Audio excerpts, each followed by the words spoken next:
En nombre de la Universidad Pedagógica Experimental Libertador, en su Instituto Pedagógico de Caracas,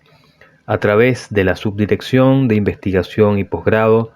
le damos la bienvenida a Yuleima Rodríguez, doctora en Cultura y Arte para América Latina y el Caribe del Instituto Pedagógico de Caracas. Forma parte del Centro de Investigación Cultural Mariano Picón Salas y de la línea de investigación Rescate, Conservación y Gestión Cultural del Patrimonio Tangible e Intangible Latinoamericano y Caribeño, quien estará presentando su ponencia El eje TIC en el aula virtual, una experiencia de formación a través de la práctica. Saludos compañeros del evento Entre Líneas. Les habla Yuleima Rodríguez. En esta oportunidad presento el diseño del aula virtual del eje curricular Tecnología de la Información y la Comunicación TIC 2, diseñada en el marco del curso Diseño de Aulas Virtuales, emanado o dirigido por la Universidad Pedagógica Experimental Libertador. Investigando en la web, fue un bloque de contenidos diseñado pensando en la gran cantidad de información que se encuentra presente en Internet y que no toda puede ser utilizada con fines académicos o profesionales. En este sentido, se pensó en la posibilidad de que los estudiantes abordaran diferentes fuentes de investigación que existen en la web y los posibles usos que pudieran tener estas con fines académicos o profesionales. Esto tomando en cuenta una serie de criterios que debieron considerar para seleccionar estos contenidos. Los criterios a tomar en consideración estaban centrados principalmente en quién escribe la fuente, quién publica la fuente y qué tipo de contenido es el que se está publicando, si es un contenido realmente útil, veraz, y si hay también congruencia entre lo que se presenta de forma y de fondo. El contenido a desarrollar entonces es el denominado fuentes de investigación en la web con fines académicos y profesionales y los criterios para su elección. La competencia específica en congruencia con el programa emanado por la UPEL del Diseño Curricular 2015 correspondiente a TIC 2 está centrado en que el estudiante pueda demostrar una mayor comprensión de la integración de las TIC en el proceso de enseñanza y aprendizaje no presencial a través de la realización de actividades en formato digital. Entonces, en este punto se ve la congruencia entre la búsqueda del estudiante de información en la web con fines principalmente académicos y profesionales en concordancia con un uso consciente de lo que sería el Internet, de lo que sería la web y por supuesto vinculado con lo que sería la realización de las actividades en un formato digital de manera consciente, de manera responsable. Las actividades a desarrollar en este bloque de contenidos, tomando en consideración lo presentado en el aula virtual y la modalidad de educación a distancia, consisten en la revisión de material audiovisual y la participación en el foro a partir de preguntas generadoras. Este material audiovisual está referido a diferentes fuentes de información que contienen elementos o contenidos propios de la especialidad del estudiante y la participación en el foro a partir de esas preguntas generadoras consiste en una actividad diseñada para que el estudiante pueda aportar sus opiniones con respecto a lo que se investigó, con respecto a la veracidad, a la confiabilidad, al origen de los contenidos que están presentes en esos diferentes lugares que consultaron en la web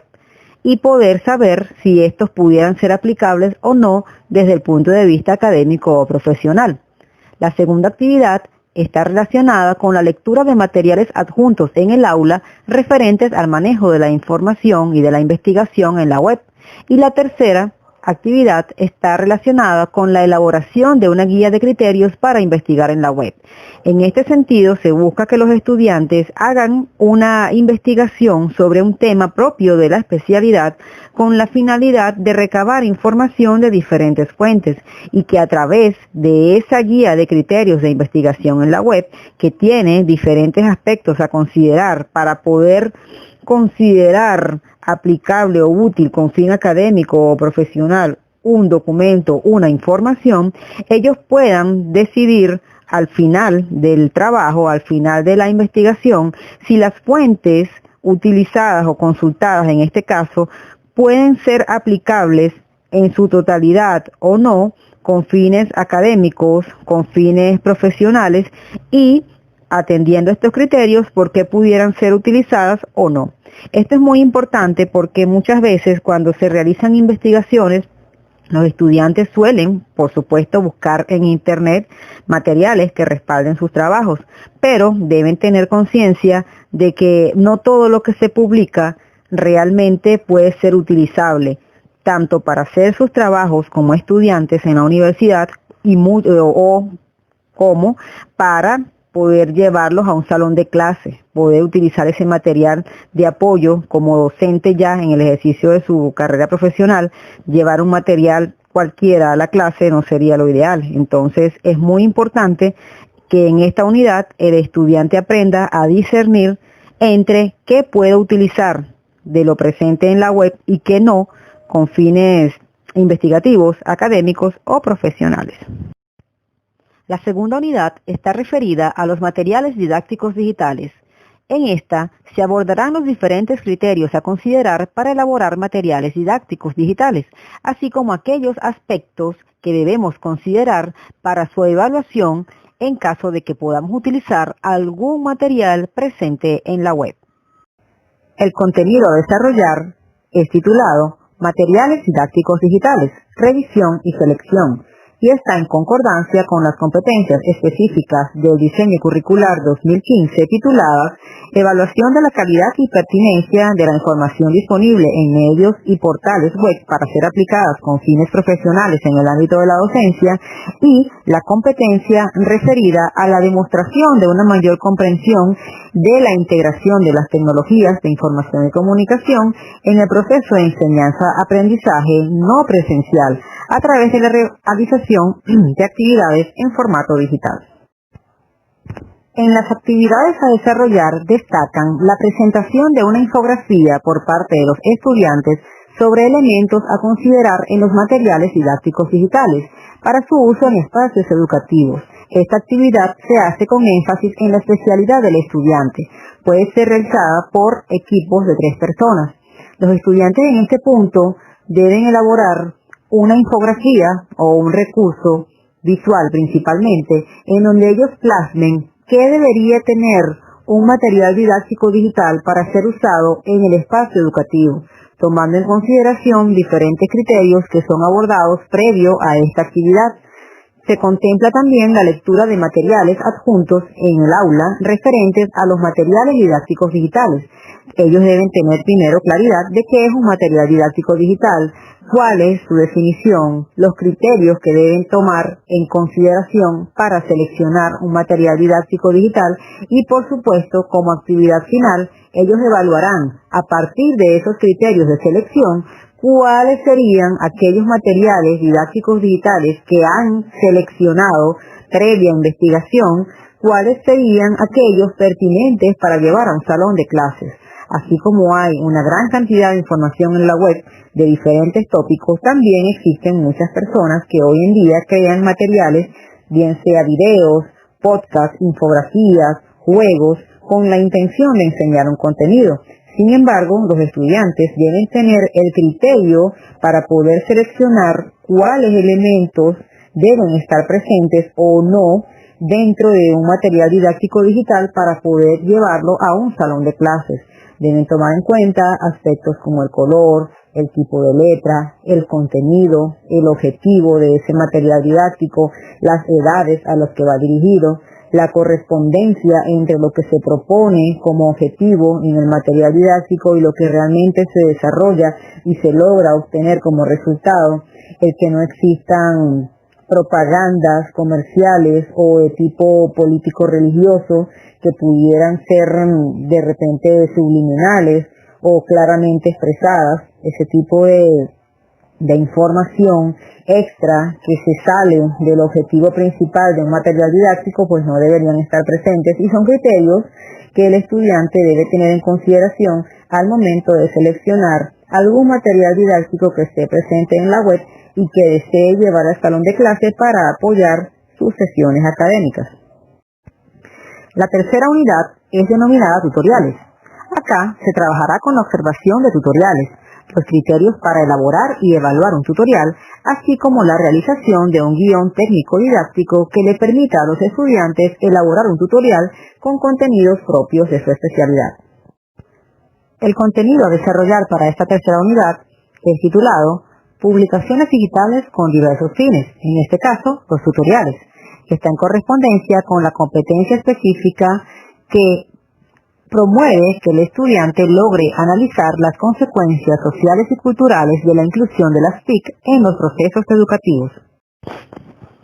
Las actividades a desarrollar en este tercer bloque de contenidos comprenden la revisión de las pautas generales para hacer un tutorial. Para ello van a observar un video en donde un experto en tutoriales explica todos aquellos aspectos que desde el punto de vista técnico, que desde el punto de vista teórico deben considerar al momento de grabar un tutorial.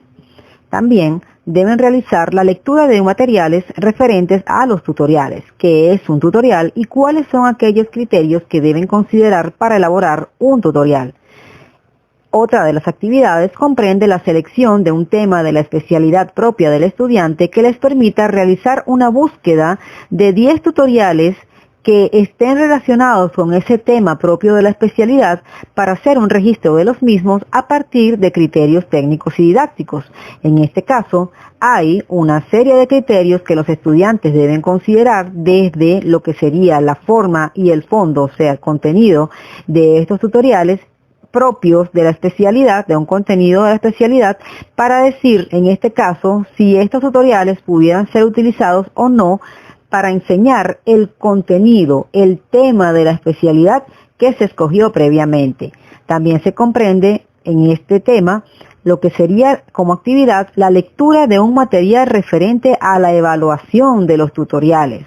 Si yo voy a buscar en internet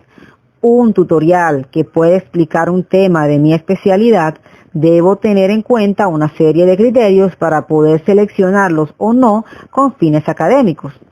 Por ello, el estudiante también debe hacer la evaluación de un tutorial propio de su especialidad y participar como actividad final en un foro titulado Diseñando mi tutorial, en el que ya teniendo toda una base de lo que son las pautas generales para hacer el tutorial, de lo que es el tutorial, los criterios para su elaboración, la finalidad, el cómo evaluar un tutorial, ya pueda el estudiante en este caso presentar una propuesta concreta para ser considerada a fin de realizar un tutorial propio de un contenido de su especialidad. Para ello deberá realizar un guión técnico-pedagógico que, en este caso, se les facilitará para que puedan ir llenando, estructurando, pues, en este guión técnico-pedagógico todos aquellos criterios que van a tomar en cuenta desde el punto de vista técnico, desde el punto de vista de contenidos, de sonidos, de imágenes. Todos esos aspectos deben tomarlos en consideración para luego proceder a grabar el tutorial. La actividad final en este bloque de contenidos está relacionada con la presentación de un tutorial elaborado y publicado en un foro que se titula Mi Tutorial. Una vez que los estudiantes han abordado los tres principales bloques de contenidos, ya procederán a la sección de despedida y cierre, en donde se presenta un foro que permitirá al docente conocer la opinión de los estudiantes sobre el eje, sus experiencias, sugerencias y aportes para fortalecer el mismo. Esto es sumamente importante, que los estudiantes puedan expresar sus opiniones, expresar el cómo les fue en todo este proceso de aprendizaje y, por supuesto, siempre son bienvenidos todos aquellos aportes que nos permitan enriquecer el aula con contenidos y con nuevas ideas, a partir de aquellos que han vivido la experiencia de aprender en esta aula virtual. También se compone esta sección de despedida y cierre de una encuesta predeterminada que se diseñó para conocer a través de una serie de preguntas puntuales cuál fue la experiencia de los estudiantes en el desarrollo del eje TIC. Para cerrar esta presentación, es importante destacar que los contenidos que se presentaron acá son los que se desarrollan en la actividad presencial de lo que sería el eje TIC 2. Sin embargo, nosotros pues en la universidad trabajamos con algunas presentaciones electrónicas y pues con algunos materiales que nos permitan facilitar al estudiante parte de los contenidos teóricos que se presentan en el aula. Sin embargo, las actividades que allí se presentan, que el estudiante debe desarrollar a través del uso de la conexión a Internet principalmente y del uso de equipos tecnológicos, ellos venían realizándolas generalmente en otros espacios que no eran los de la universidad, porque en ese momento, o en el momento en los que me ha tocado administrar el eje, no contábamos con la asignación de un espacio con equipos y tampoco con conexión a Internet. Entonces, en este sentido, pues ciertamente el migrar estos contenidos desde el punto de vista teórico hacia lo que fue el aula virtual fue un trabajo quizá no tan complejo, porque ya es parte, pues el eje TIC, la naturaleza del eje se presta mucho para el desarrollo de las actividades bajo la modalidad de la educación a distancia. ¿Cuál sería el reto en este sentido? El reto actualmente en la coyuntura en la que estamos es que todos podamos tener, pues, aparte de los equipos, la conexión a Internet necesaria para el desarrollo de todas estas actividades, porque lo que es investigar en la web, lo que es evaluar material didáctico digital y lo que sería la evaluación de un tutorial obligatoriamente conduce a la necesidad de tener conexión a Internet para poder desarrollarla. Y yo creo que no solamente en el eje de TIC, sino en todos los cursos. Es el gran reto que tenemos en estos momentos. La experiencia con respecto a lo que fue el curso de la elaboración, de la creación, en este caso diseño y creación, pues de las aulas virtuales, fue totalmente satisfactoria, porque aunque ya pues algunos docentes conocíamos parte de lo que es el uso de la plataforma de Moodle, en este caso siempre es necesario refrescar los conocimientos y estar pues a tono, pues actualizándonos y haciendo la carga pues de los contenidos en aras de futuras aperturas de estas aulas. Entonces, bueno, agradecida por la oportunidad de participar en la creación del aula virtual y destacando siempre pues la importancia de que nos formemos en este tipo de creación pues de aulas, en este tipo de enseñanza bajo la modalidad de la educación a distancia, porque es lo que viene para el futuro desde mi reflexión, y es muy importante siempre estar abiertos a esos cambios y sobre todo actualizados en los contenidos y por supuesto en las formas de enseñar bajo esta nueva modalidad. Muchas gracias.